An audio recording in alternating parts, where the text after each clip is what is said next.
Então, gente, vamos começar. Peguei já o pincel de cor errado, eu quero o azul.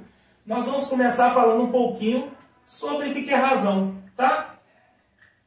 Então, dentro da prova de matemática, especificamente, quando a gente fala de razão, a gente está atribuindo a ideia de divisão, tá? Então, por exemplo, dentro da prova de matemática, quando a gente fala, por exemplo, a ideia de frações, volta e meia cai algum assunto envolvendo frações. Por exemplo, já foi questão do Enem, por exemplo, trabalhando com o tempo de notas musicais, tá? Há uma nota lá, né, trabalhando com os tempos das notas musicais, ele colocava lá uma série de notas e falava, essa aqui tem 4 tempos, essa aqui tem 2 tempos, essa aqui tem 1 tempo, essa aqui tem meio, 1/4, 1/8, percebe? 4, 2, 1, meio, 1/4, estou trabalhando com a ideia de metade, né? Então trabalhava essa ideia de frações lá. E lá, gente, é lógico que estava envolvendo um pouquinho mais do que fração, trabalhava até com um pouquinho de potenciação, mas a ideia nesse exercício era trabalhar com a ideia de razão, da ideia da divisão. Então, quando a gente coloca, por exemplo, essa fração aqui que vocês estão acostumados, 1 está para 2, né? Eu já estou lendo do jeito que a gente vai trabalhar com a razão. Essa aqui é a fração meio. Essa fração meio, ela diretamente está relacionada ao quê? Ela está relacionada ao número decimal 0,5. Ela está, e aqui eu já vou ter falando um pouquinho, a gente vai trabalhando as ideias, vai entender a ideia também de porcentagem. O que é 50%? 50 em cada 100. 50 em cada 100 quer dizer que é metade. 50 é a metade de 100. 0,5 metade de 1 inteiro. 1 sobre 2 quer dizer que 1 é a metade de 2. Então a gente lê essa fração como sendo 1 meio, mas a partir de agora nós vamos ler da seguinte ideia. Vou colocar assim, ó, lê-se, tá? 1 está para 2, tá? Só para a gente entender isso aqui, porque vai mudar a forma de ler, mas não vai mudar a interpretação que está por trás desse número meio, tá? E aí, gente, para o Enem, isso aqui é fantástico e fundamental, porque isso aqui está diretamente ligado, não é só a matemática financeira, não. Quando a gente for estudar a teoria de conjuntos, estudar problemas envolvendo contagem e análise combinatória e probabilidade, número decimal, porcentagem e fração estarão o tempo inteiro. E a gente sabe que para muitos, essa parte de análise combinatória, probabilidade, é uma área que muita gente não gosta, não domina, e aí quando vai se preparar para o Enem não dá muita ênfase, porque considera como uma questão difícil. E é lógico, né? A maioria dessas questões são difíceis mesmo, mas dá para acertar. E dá para acertar com segurança, não é no chute, tá? Então, quando a gente trabalha com porcentagem, com número decimal e com fração, a gente está trabalhando basicamente com representações diferentes da mesma ideia, do mesmo sentido, do mesmo significado, tá? E aí agora 1 está para 2 é a leitura da fração meio. E esse cara que está aqui, porque de um modo geral isso aqui vai ser uma razão para mim, quando eu trabalhar a ideia de razão, eu vou ter um A sobre B, onde o B tem que ser diferente de 0, tá? Quando a gente estuda fração, esse cara aqui a gente chama, o de cima, o Azinho, a gente chama de quê? De numerador. E esse Bzinho a gente chama de denominador. E o denominador não pode ser 0, não é verdade? A gente vai mudar um pouquinho o nome. Esse A, ele é chamado de antecedente agora. Nós vamos mudar um pouquinho os nomes. Antecedente. E o B vai ser chamado de consequente. Paulinho, eu preciso saber esses nomes? Bom, depende que você precisa saber. Por que depende? Porque a gente vai ver uma série de propriedades daqui a pouco que envolvem esses nomes. Então, se você estiver ligado no nome, você vai entender melhor a propriedade. Tá certo? Ou as propriedades, tá? Então, perdão, quando eu trabalho com a ideia de razão, eu trabalho com essa ideia de divisão, tá? Você pode ver, por exemplo, gente, isso aqui é importante. Tem algumas razões que o Enem adora, tá? O Enem adora essas razões. Então, eu vou colocar até como observação. Tá? Quais são as razões ou razão no Enem? Tá?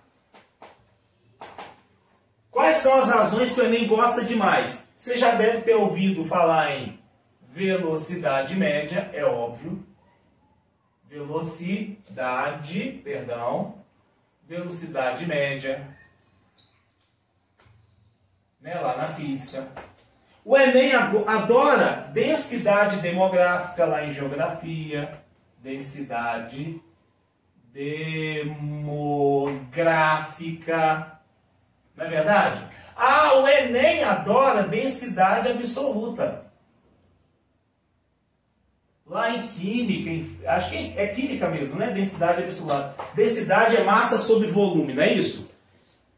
Trabalha um pouquinho com a física, muito mais na química, densidade absoluta, densidade demográfica, velocidade média. Deixa eu ver mais alguma. E tem várias aqui, eu vou colocar etc, tá? Por quê? Porque quando você fala de razão, o Enem está recheado de questões envolvendo isso, gente. Tá? Velocidade média. A velocidade é o quê? Espaço sobre tempo, não é verdade? Distância pelo tempo. Então, quando você fala quilômetros por hora, metro por segundo, é uma razão da distância pelo tempo. Tá vendo? Quando você fala de densidade demográfica, número de habitantes por quilômetro quadrado. Não é assim? Está lá em geografia. Número de habitantes, quilômetro quadrado. Eu estou trabalhando aí, gente, com a ideia de grandezas. Daqui a pouco a gente vai falar sobre elas, tá? Quando eu falo de espaço, espaço é uma grandeza. Quando eu falo do tempo, o tempo é uma grandeza, tá? Mas daqui a pouco a gente vai falar um pouco melhor sobre elas, tá? Densidade absoluta. O que é essa densidade absoluta? Densidade é a massa do corpo dividido pelo volume. Se uma determinada substância ela é muito densa ou ela é pouco densa. E aí, quando você tem essas razões, que são as mais famosas, a gente vai precisar entender daqui a pouco a ideia de grandezas e a relação que eu tenho entre essas grandezas. Então, daqui a pouco a gente volta nisso, tá? Mais especificamente. Mas o Enem adora dessas daqui e muitas outras que são cobradas, tá? Ok? Outra coisa importante, não é só entender o que é razão, entender o que é proporção. A proporção, para mim, como que a gente pode definir proporção? Igualdade entre duas razões. Ô, gente, eu não sei se vocês estão copiando, tá? Se vocês quiserem um tempinho para copiar, depois eu dou, tá? Porque eu gosto de introduzir esses conceitos de uma forma muito bem clara, muito bem objetiva, porque daqui a pouco a gente vai misturar isso tudo, tá? E eu te falo que esse assunto aqui, quando envolve razão e proporção, envolve a ideia de grandezas e vai envolver matemática financeira, eu te falo que 20% da prova está aqui. 15 a 20%, um pouco mais, um pouco menos, tá? Por quê? Porque não é só na prova de matemática, isso aqui está na prova de geografia, isso aqui está na prova de química, isso aqui está na prova de física, tá vendo? Então, ó, prova de química e física, eu estou falando de ciências da natureza, né? Então, quando eu pego essa ideia de proporção, que é a igualdade entre razões, quando eu pego, por exemplo, essa situação que eu tenho aqui, ó, 1 está para 2, assim como 2 está para 4, assim como 3 está para 6, e assim sucessivamente. Isso aqui, quando a gente estuda fração, a gente fala que essas frações são frações equivalentes. E o que é proporção? É a mesma ideia, tá? O que são frações equivalentes? São frações que representam a mesma parte do todo.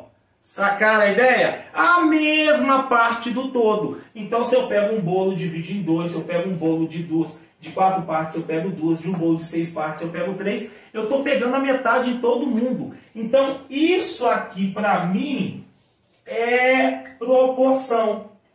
Tá vendo?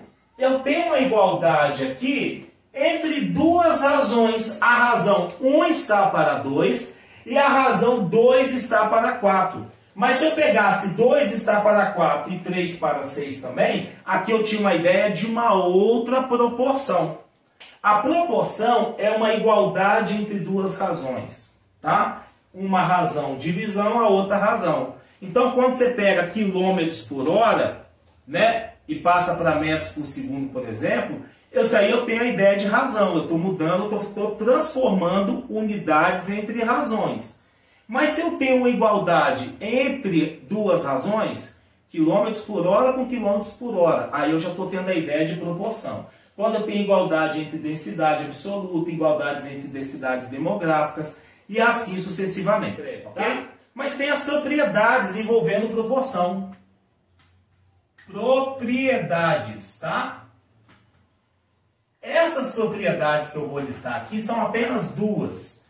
Mas eu considero essas propriedades fundamentais. Digamos que são as duas propriedades que o Enem mais gosta.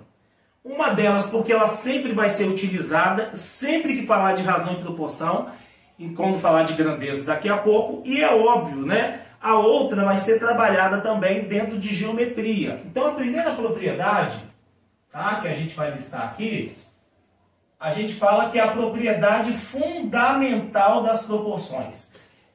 O nome dessa propriedade é a propriedade fundamental das proporções, que a gente usa o tempo inteiro, tá? Essa propriedade diz o seguinte: se A está para B, assim como C está para D, eu posso multiplicar cruzado, não é isso? Então, o A vezes D é igual a quem? A B vezes C. Essa propriedade eu tenho certeza que você já usou umas trocentas milhões de vezes, né? O tal do multiplicar cruzado. Tá? E a gente comete alguns erros, que eu vou falar depois também, tudo eu vou falar depois, né? Eu só estou introduzindo as ideias. Mas eu vou lembrando de alguns erros que são clássicos na hora de resolver a prova do Enem. Tá? E a gente acha que, por exemplo, essa propriedade aqui ela vai ser muito usada para trabalhar a ideia de regra de 3. E a gente acha que no Enem tudo é regra de 3, e não é. Tá? Então aqui nós temos o que nós chamamos da propriedade fundamental das proporções, né? O tal do multiplicar cruzado. Essa propriedade que está aqui agora, essa propriedade, gente, deixa eu explicar para vocês. Eu tinha um trauma com essa propriedade, tá? Agora é um momento de desabafo meu, tá? Vou colocar aqui 3 para vocês entenderem. Eu tinha um trauma, por quê? Porque essa propriedade eu aprendi lá atrás, no meu 8º ano. Antigamente não era 8º ano, era a 7ª série. E a minha professora de matemática, ela explicou essa propriedade de um jeito que eu decorei, tá? Eu decorei, só que eu não entendia o que queria dizer. Eu só fui descobrir isso quando eu estava terminando o ensino médio. Então, essa propriedade diz o seguinte: eu vou falar a propriedade para vocês e depois eu explico a propriedade. Ela repetia a mesma coisa várias vezes assim: a soma dos antecedentes está para a soma dos consequentes, assim como cada antecedente está para o seu consequente. Aí eu me lembro que a galera na turma perguntou: seu professor, você repete para mim, por favor? Aí você explica de novo. Aí ela falou a mesma coisa: a soma dos antecedentes está para a soma dos consequentes, assim como cada antecedente estava para o seu consequente. No final das contas, nós desistimos de perguntar, porque não saía do lugar, a gente não sabia o que ela estava falando. Anos depois, eu fui entender que esse cara aqui é o antecedente. E esse cara aqui, antecedente, antecedente, antecedente.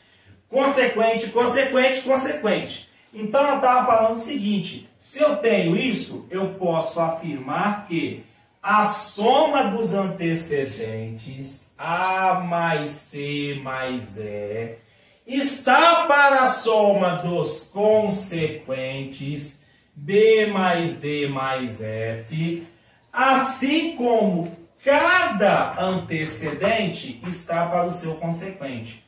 Assim como A está para B, assim como C está para D, assim como E está para F. Essa é a propriedade. Aí você pode perguntar o seguinte: Paulinho, onde que esse raio de troço cai? Não sei se vocês já viram no Enem, ou estudando, responde aí sim ou não, tá? Você tem lá 2 ruazinhas, assim. Aí você tem a rua A, tem a rua B. Aí essa frente aqui, 20 metros, essa aqui 25 metros, essa aqui é x. Já viram probleminhas assim? Sim ou não? Quem já viu isso? Responde aí no chat, por favor. Com muita... Sem medo de... assim. Tenha vergonha, não. Já viram problemas assim? Quem já viu isso? Gente, isso aqui... Ó, alguns já falaram que sim. Todo mundo já viu? Quem nunca viu, gente, fala não. Pode falar não, não tem problema não, tá? Todo mundo já viu? Aí eu estou inventando os valores aqui, tá, gente? 25. Opa! Teve gente que não viu. Graziela, você não viu, né? Graziela, então eu vou te dar aqui um spoiler, tá? Tá? Gente, quem não viu, não tem problema, não tem que falar que não viu.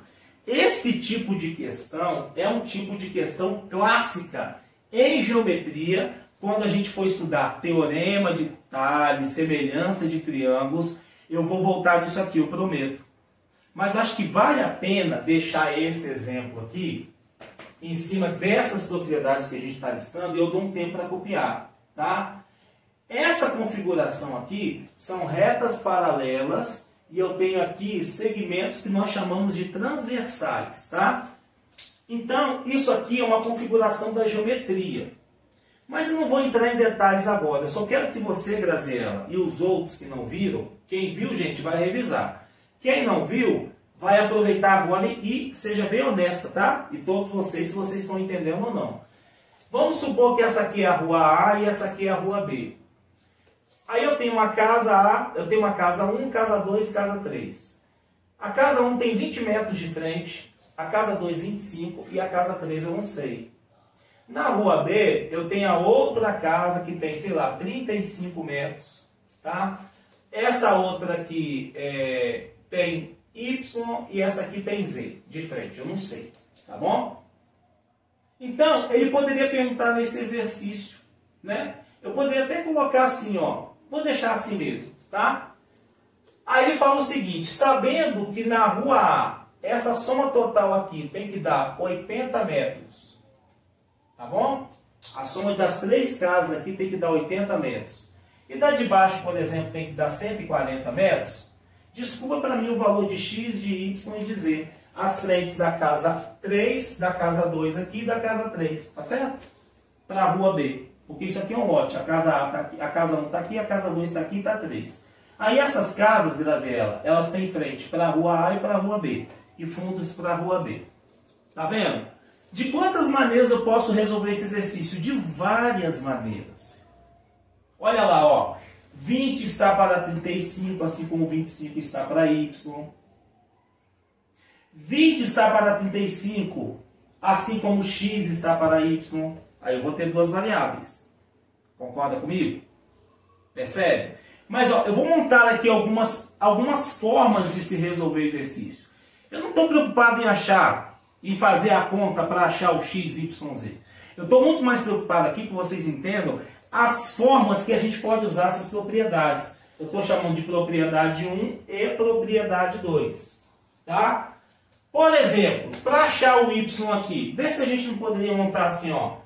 20 está para 35, assim como 25 está para y. Tá? Vou perguntar para a Graziela, gente, mas eu estou perguntando para todo mundo. Graziela, já viu montagens como essa? Você saberia resolver uma regra de 3 como essa? Porque basicamente a gente já está entrando na ideia de regra de 3, né? Você já viu algo parecido, sim ou não? Aguardando o delay, tá, gente? Para vocês me responderem. Beleza, ótimo. Então aqui, vou deixar para vocês continuarem, dá para a gente encontrar o y, né? Multiplica cruzado, ok. E para poder achar, por exemplo, o x? E para poder achar o z? Ah, eu posso usar essa propriedade 2, por exemplo. Vocês estão vendo que para achar o y, eu vou usar a propriedade 1. Olha lá, multiplicando cruzado. Agora, vê se eu não posso usar, por exemplo, para achar o x ou o z, aí não importa, tá? Posso fazer assim, ó. 20 mais 25 mais x está para 35 mais o y que eu já achei, mais o z, assim como, por exemplo, ó, o x está para z. Mas aí eu já sei, olha que interessante, aqui não dá 80 metros? Então vocês concordam que se essa soma aqui dá toda 80, olha que interessante. Aqui dá 80, 25 com 20 dá 45. 45 para poder chegar em 80 vai dar 35. Então já sei que esse x aqui, ó, deixa eu pegar aqui meu pincel, esse x aqui, ele é igual a quanto? 35, não é? 35 metros. 35 com 25, 60, com mais 20, 80, porque eu sei que a soma toda é 80. Então, eu sei que esse cara aqui vale quanto? Ah, vou deixar x mesmo, tá? Porque o mais importante agora, olha o que eu fiz aqui, ó. A soma dos antecedentes está para a soma dos consequentes, assim como cada antecedente está para o seu consequente. Percebe isso? Aqui, ó. Soma dos antecedentes, soma dos consequentes. Cada antecedente está para o seu consequente. Aqui eu sei quanto que é 20 mais 25 mais x. Não tem que dar 80? Então, 80 está para 35 mais y mais z. O y eu já até saberia. Mas eu sei que a soma desse com esse tem que dar o quê? 140. O meu x vale 35. E isso tem que estar para z. Então, eu vou multiplicar para o usado e vou achar o z também.